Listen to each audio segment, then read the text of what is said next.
Hidden somewhere on Earth lies the most powerful religious artifact in human history, a golden chest that once held the stone tablets containing the Ten Commandments, an object so sacred that touching it meant instant death, so powerful that it could level city walls and strike down armies. The Ark of the Covenant, and it's been missing for over 2,500 years. But what if I told you that this legendary artifact might not be lost at all? What if it's been hidden in plain sight, guarded by a single monk in a tiny chapel in Ethiopia, forbidden from the eyes of the world for centuries? Tonight, we're going to uncover the greatest treasure hunt in human history. We'll explore the last known location of the Ark, the theories about where it vanished to, and why one small church in Africa claims to be protecting the most sacred object in Judeo-Christian tradition. This mystery has confounded archaeologists, historians, and adventurers for millennia, so hit that subscribe button right now. By the end of this video, you'll understand why the disappearance of the Ark of the Covenant is more than just a religious mystery. It's a puzzle that could rewrite our understanding of ancient history. To understand why the Ark of the Covenant's disappearance is such a profound mystery, we need to understand what it was and why it was so important that entire civilizations revolved around it. According to the Book of Exodus, the Ark was constructed around 1440 BCE during the Israelites' journey through the Sinai Desert. But this wasn't just any religious artifact. It was built according to precise divine specifications given directly to Moses on Mount Sinai. Picture this: a chest made of acacia wood, completely covered in pure gold, measuring approximately 4 feet long, 2.5 feet wide, and 2.5 feet high. It was topped with a golden cover called the mercy seat, flanked by 2 golden cherubim with outstretched wings. For golden rings were attached to its sides, through which 2 golden poles were inserted for carrying, because no one was allowed to touch the Ark directly. Inside this sacred chest were 3 of the most important objects in Jewish religious history: the original stone tablets of the Ten Commandments, Aaron's rod that miraculously budded, and a golden jar containing manna, the bread from heaven that sustained the Israelites in the wilderness. But the Ark was more than just a container for sacred objects. According to biblical accounts, it was literally the earthly throne of God, the place where the divine presence dwelled among the Israelites. The space above the mercy seat, between the 2 cherubim, was called the Holy of Holies, the most sacred spot on earth. The power attributed to the Ark was extraordinary and terrifying. When the Israelites carried it into battle, their enemies fled in terror. When they crossed the Jordan River, the waters parted just as they had at the Red Sea. When they marched around Jericho with the Ark, the city's walls collapsed. But this power came with deadly consequences for those who mishandled it. When a man named Uzzah reached out to steady the Ark when it was being transported on a cart, he was struck dead instantly for touching it. When the Philistines captured the Ark in battle, it brought plagues and disasters upon their cities until they returned it in desperation. For nearly 400 years, the Ark traveled with the Israelites first through the wilderness, then into the Promised Land, where it was housed in a portable tabernacle. It was the centerpiece of Hebrew religious life, the ultimate symbol of God's presence among His chosen people. And then King Solomon built the first temple in Jerusalem around 960 BCE, creating a permanent home for the most sacred object in the ancient world. The Ark was placed in the Holy of Holies of Solomon's temple, in a chamber so sacred that only the high priest could enter it, and only once a year on the Day of Atonement. For nearly 400 more years, the Ark rested in Solomon's temple, the beating heart of Jewish religious and political life. Pilgrims traveled from across the known world to worship at the temple that housed God's earthly throne. But then, something happened that changed the course of history forever. The Ark disappeared, and despite 2,500 years of searching, No one knows where it went. If you're already fascinated by one of history's greatest mysteries, give this video a thumbs up. We're about to explore the last recorded sightings of the Ark and the theories about where it could have gone. The last definitive biblical mention of the Ark of the Covenant appears in 2 Chronicles, chapter 35, during the reign of King Josiah around 621 BCE. After this point, the most sacred object in Jewish history simply vanishes from the historical record. This disappearance is one of the most puzzling aspects of ancient history. We're talking about an object that was central to an entire civilization's religious, political, and military identity. An artifact so important that the temple in Jerusalem was built specifically to house it. And yet, it disappears without a trace. The timing of the disappearance is crucial. In 586 BCE, the Babylonian king Nebuchadnezzar II laid siege to Jerusalem, destroyed Solomon's temple, and carried the Jewish elite into exile. This event, known as the Babylonian captivity, marked the end of the First Temple period and should have been the most likely time for the Ark to be captured or destroyed. But here's what's strange. When the Babylonians cataloged all the valuable items they took from the temple, the Ark is conspicuously absent from their lists. 2 Kings chapter 25 provides a detailed inventory of everything the Babylonians looted: golden vessels, bronze pillars, sacred utensils, but no mention of the Ark itself. This suggests one of three possibilities. The Ark was destroyed during the siege and its destruction wasn't recorded. It was hidden before the Babylonians arrived, or it had already been removed from the temple years or even decades earlier. When the Jews returned from Babylonian exile around 516 BCE and built the Second Temple, the Ark was not among the items restored to the Holy of Holies. Historical accounts describe the Second Temple as lacking the Ark, Aaron's rod, the golden jar of manna, and several other sacred objects that had been in Solomon's temple. The absence of the Ark from the Second Temple is documented by multiple sources. The Talmud, the Mishnah, and various historical accounts all confirm that the Holy of Holies in the rebuilt temple was empty. In its place was a simple stone platform where the high priest would sprinkle the blood of the Yom Kippur sacrifice. This absence had profound theological implications. Jewish tradition held that God's presence dwelled specifically above the Ark, between the cherubim. Without the Ark, how could God's presence be manifest in the temple? How could the most sacred rituals be performed? Some Jewish sources suggest that the divine presence never fully returned to the Second Temple because the Ark was missing. This belief contributed to the expectation that the Ark would someday be restored, possibly by the Messiah, bringing God's full presence back to Jerusalem. But the mystery deepens when we examine what happened in 70 CE, when the Romans destroyed the Second Temple during the First Jewish-Roman War. The Roman historian Josephus provides detailed accounts of the temple's destruction and the treasures that were taken to Rome. But again, no mention is made of the Ark. This pattern of absence is consistent. Every major historical event that should have involved the Ark, the Babylonian destruction, the Persian restoration, the Roman conquest, contains no mention of this most sacred object. It's as if the Ark simply vanished from history sometime in the 6th century BCE. But absence of evidence isn't evidence of absence. The very fact that the Ark disappeared so completely from historical records might actually be evidence that it was successfully hidden rather than destroyed. And this is where the theories begin, theories that have launched countless expeditions, inspired legendary films, and continue to drive archaeological research to this day. The complete disappearance of the Ark from historical records has spawned numerous theories about what happened to it.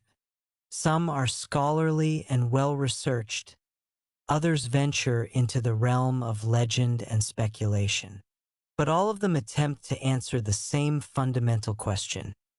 Where's the most sacred object in Judeo-Christian history? Theory number 1. The Ark was hidden beneath the Temple Mount before the Babylonian invasion. According to this theory, King Solomon foresaw the eventual destruction of the temple and prepared a secret hiding place, possibly in a cave near the Dead Sea, where King Josiah eventually hid the Arkansas. This theory has significant support from Jewish tradition. The Talmud and other rabbinical sources suggest that the Ark was hidden in a secret chamber beneath the Temple Mount, sealed away until the coming of the Messiah. Some traditions claim that King Josiah, who reigned from 640 to 609 BCE, ordered the Ark to be hidden when he realized that the kingdom of Judah was about to fall. Archaeological research by Lean Rittmeyer has attempted to identify the exact spot where the Ark rested in Solomon's temple, and some researchers believe that if the Ark still exists, it remains in a sealed chamber directly beneath this location. The problem with this theory is access. The Temple Mount is now occupied by the Dome of the Rock and the Al-Aqsa Mosque, two of Islam's holiest sites. Due to the extreme religious and political sensitivity of the site, no recent archaeological excavations have been conducted on the Temple Mount. If the Ark is hidden beneath the mount, it may remain inaccessible indefinitely. Theory number 2. The Ark was taken to Ethiopia, where it remains today in the Church of Our Lady Mary of Zion in Aksum. This is perhaps the most fascinating and controversial theory, because unlike other theories, this one claims the Ark can still be seen by exactly one person. According to the Ethiopian Orthodox Church, the Ark was brought to Ethiopia by Menelik I, the son of King Solomon and the Queen of Sheba. The story is told in the Keber Nagast, Glory of the Kings, a 14th century Ethiopian text that describes how Menelik visited his father Solomon in Jerusalem and, with divine assistance, took the true Ark back to Ethiopia, leaving a replica in the temple. According to tradition, this sacred artifact resides in a specially designated chapel within the church, inaccessible to all except a select few monks and religious figures. Not even the head of the Ethiopian church is allowed to see it. Only one monk, known as the Guardian, is permitted to view the Ark, and he serves as its protector for life. The Ark was reportedly moved to the chapel of the tablet adjacent to the old church because a divine heat from the tablets had cracked the stones of its previous inner sanctum. This detail is particularly intriguing because it suggests that whatever is in the chapel generates some kind of energy or effect. The Ethiopian theory has both strengths and weaknesses. On one hand, Ethiopia has had contact with Jewish communities for millennia, and the country has a long tradition of Judaism that predates Christianity. The Queen of Sheba's visit to Solomon is recorded in the Bible, and some traditions place her kingdom in Ethiopia.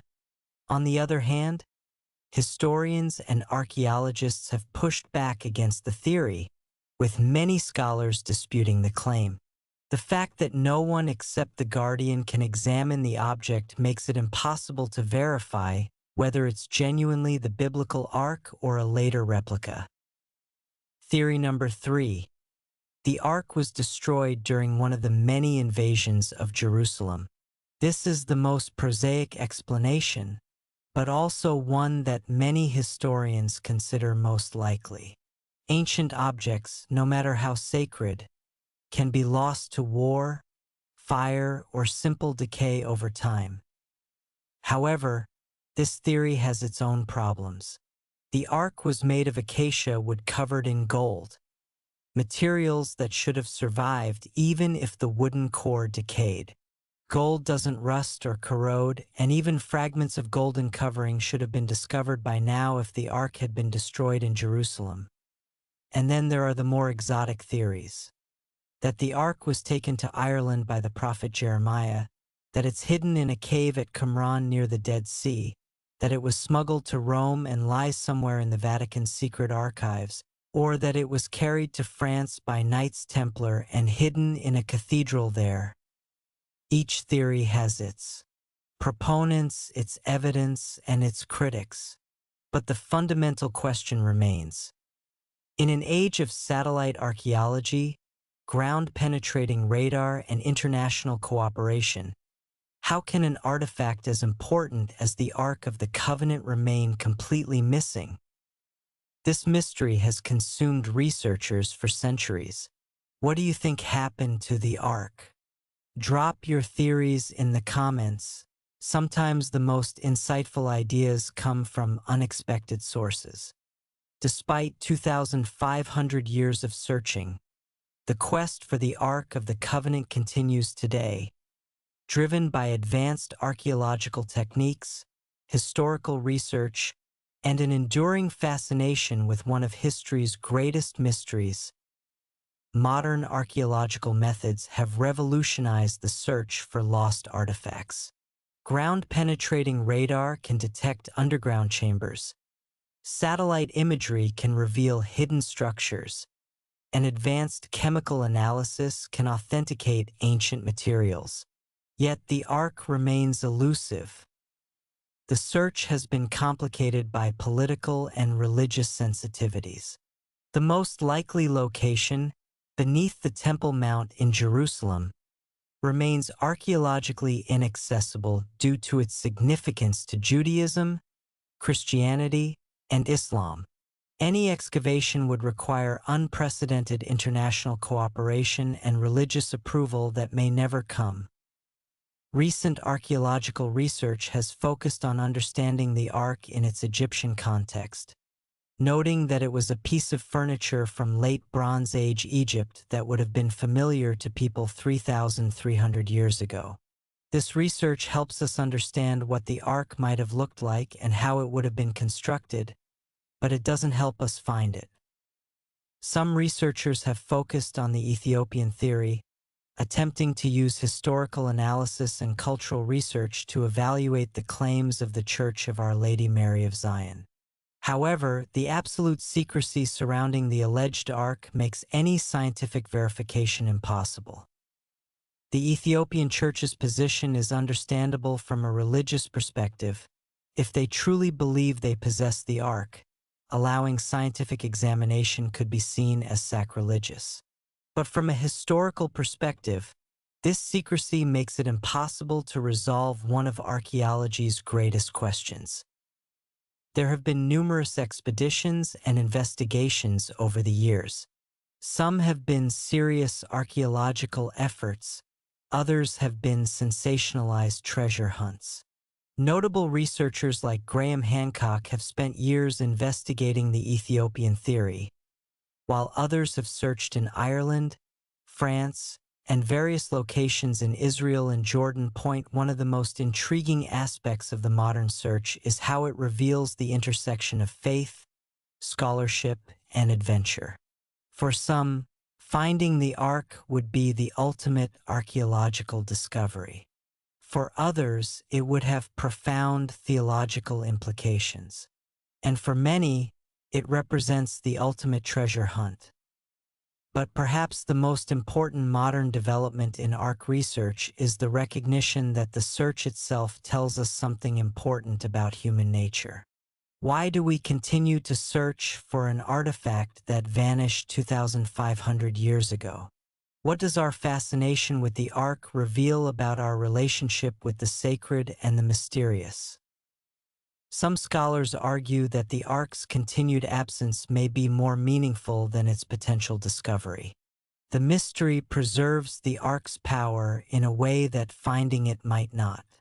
As long as it remains hidden, it remains perfect, unlimited by physical reality, unconstrained by scientific analysis. This perspective suggests that the Ark of the Covenant has become something more than a historical artifact. It has become a symbol of the eternal human search for meaning, for connection with the divine, for something that transcends the material world. And yet, the searchers continue. Every year brings new expeditions, new theories, new claims of discovery. The quest for the Ark has become its own tradition, passed down from generation to generation of adventurers, archaeologists, and believers. After 2,500 years of searching, theories, and speculation, the Ark of the Covenant remains one of history's most enduring mysteries. But perhaps that's exactly as it should be.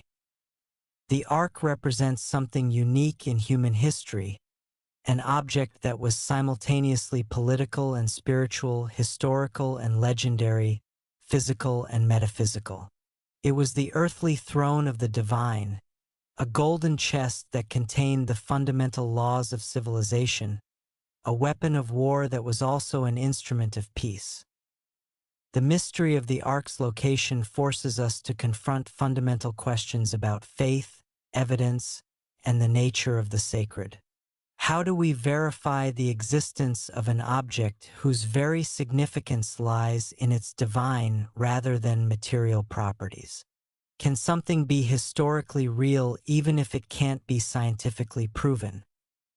From a scholarly perspective, the absence of the Ark from archaeological records might tell us as much as its presence would.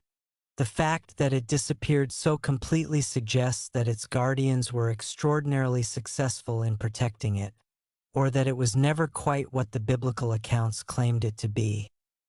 But for believers, the absence of the Ark doesn't diminish its significance. Whether it rests in a secret chamber beneath Jerusalem, in a guarded chapel in Ethiopia, or has been destroyed by time and conflict, its spiritual meaning remains intact. The Ark exists in the realm of faith, where physical proof is less important than spiritual truth. The ongoing search for the Ark also reveals something profound about human nature. We are treasure hunters by instinct, always seeking something lost, something hidden, something that will unlock the mysteries of the past. The Ark represents the ultimate treasure, not just gold and precious stones, but a direct connection to the divine. Perhaps the real purpose of the Ark was never to be found. Perhaps it was designed to disappear, to become a mystery that would inspire searching, questioning, and faith across millennia.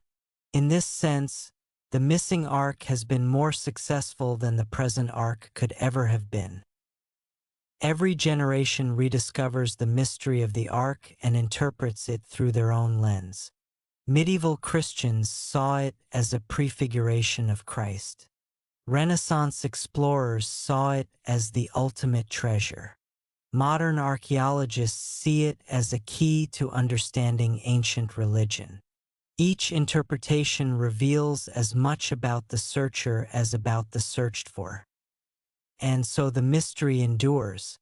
Somewhere, perhaps, the golden chest still rests in darkness, waiting for the right moment, the right person, or the right purpose to emerge from hiding. Or perhaps it has already fulfilled its ultimate purpose by disappearing completely, becoming more powerful as a legend than it ever was as an object. The search continues. The mystery deepens. And the Ark of the Covenant remains exactly where it has always been, just beyond our reach, calling us to seek, to question, and to believe. Standing in the Church of Our Lady Mary of Zion in Ethiopia today, or walking through the tunnels beneath Jerusalem, or reading ancient accounts in dusty libraries, it's impossible not to feel the pull of this eternal mystery. The Ark of the Covenant represents more than just a missing archaeological artifact. It embodies humanity's eternal search for meaning, for connection with something greater than ourselves, for proof that the sacred exists in our material world. Whether the Ark rests in a secret chamber beneath the Temple Mount, in a guarded chapel in Ethiopia, or has been lost to the ravages of time, Its true power lies not in its physical presence, but in its ability to inspire wonder, faith, and the relentless human drive to seek truth. Every searcher who has ever looked for the Ark has been searching for more than just a golden chest. They've been searching for validation of their beliefs, for tangible proof of the divine, for a direct connection to the most foundational moments of human spiritual history. And perhaps that's the greatest treasure of all, not the finding, but the seeking. Not the answer, but the eternal question. Not the destination, but the journey itself. The Ark of the Covenant remains hidden, protected by mystery, preserved by faith, and made eternal by its very absence. What do you think happened to the Ark of the Covenant? Is it hidden beneath Jerusalem, guarded in Ethiopia, or lost forever to history? Drop your theories in the comments below. This mystery has captivated humanity for 2,500 years, and every new perspective might hold a clue to solving it. If this journey into one of history's greatest mysteries has fascinated you, you absolutely need to watch my next video about next video topic. And if you want to explore more of the world's most enduring archaeological puzzles, hit that subscribe button and ring the notification bell. Until next time, remember, the greatest treasures aren't always the ones we find. Sometimes they're the ones that keep us searching.